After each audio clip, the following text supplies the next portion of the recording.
Hello, in this video I'm going to go over the Zaan DPS Monster Set mask and shoulders set.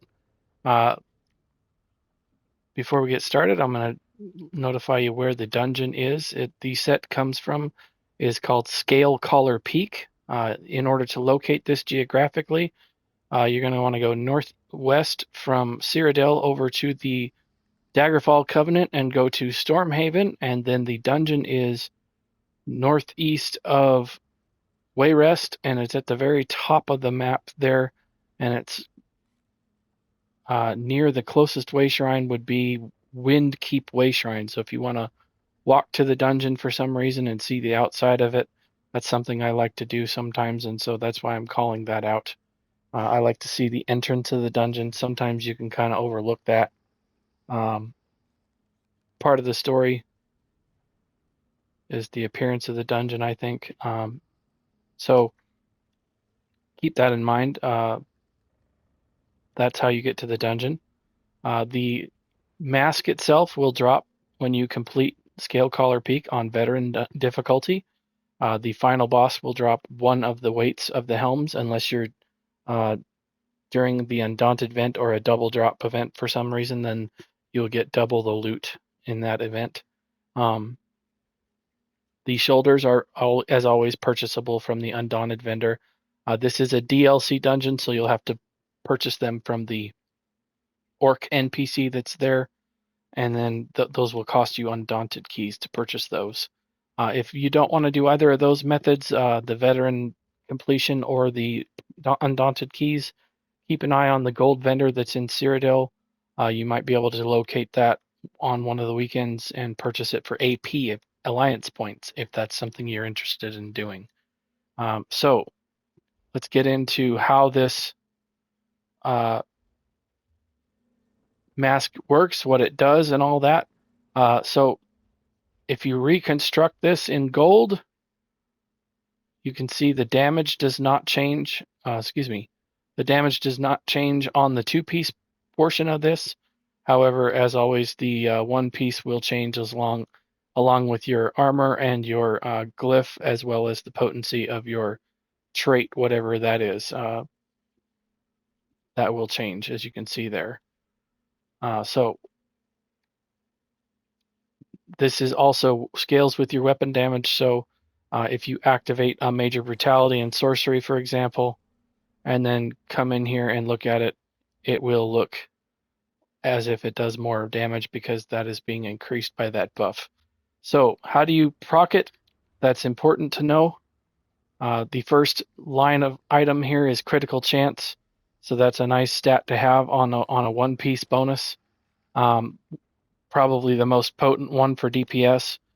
When you deal critical damage with a light attack or a heavy attack, you have a 33% chance to tether to an enemy for 10 seconds. As long as you remain within 8 meters of them, enemies touching the tether will take flame damage every second. I'm not going to quote the damage number there because that's going to be based on what your build weapon damage is, so that's going to change. So every second, the damage essentially goes up 100% from that. So it inflicts burning status effect as well. So that's another very potent aspect of this. So you can have a 10-second uptime, and then you have a 10-second downtime or cooldown, I should say. So you have the potential of having a 50% uptime with this if you were to light attack and critically strike on the nose with that. So I'm just going to hit a target here. That got lucky, and then I'm going to show how this can hit multiple targets by just standing there for 10 seconds as this creates a flame tether. And then there's a 10-second cooldown, so we're going to have to wait for the cooldown to hit again.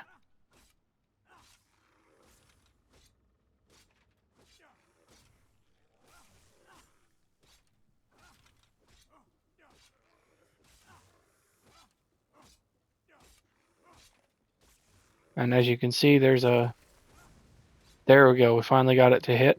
And you can back away quite a ways from there 8 meters is a pretty good distance, as you could tell. I'll hit this one here, and we'll see how long it takes to get to activate here.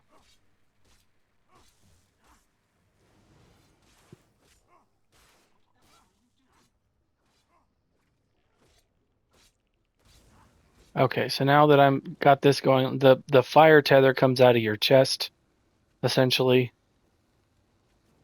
and it can do some serious damage while it ramps up if you're able to keep the tether on the target the entire time. It is a very, very potent monster set. If you are able to wear a two-piece monster set on your build, this is a very, very effective set to use. However, this does require you to light attack quite often. So this may not be a good choice to run with the Velothi Mythic because you typically don't focus on light attacking as much with this.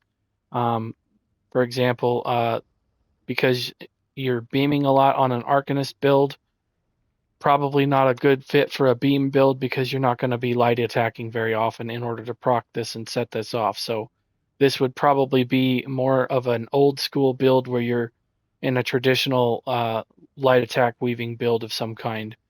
That's definitely more of what you want to focus on with this. You don't want to put this on a beam build.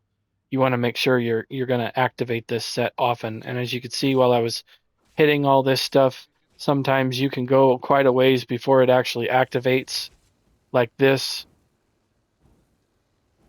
And so anytime it takes a lot longer for the in between to work,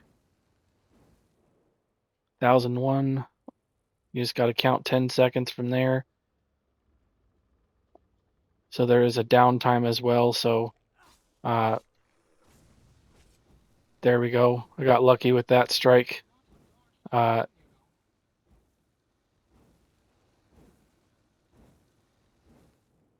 you can see, it is very powerful when it does activate, and it does do quite a bit of damage along with activating burning status. That's a really good thing to do. If you're on a Dragon Knight Ardent Flame light attack build, this would be a great choice because you're going to activate burning whenever it does activate. However, you do want to make sure you wear the correct build for this, because if you're not light attacking consistently, then it could be going into like the dead set territory there. So keep that in mind.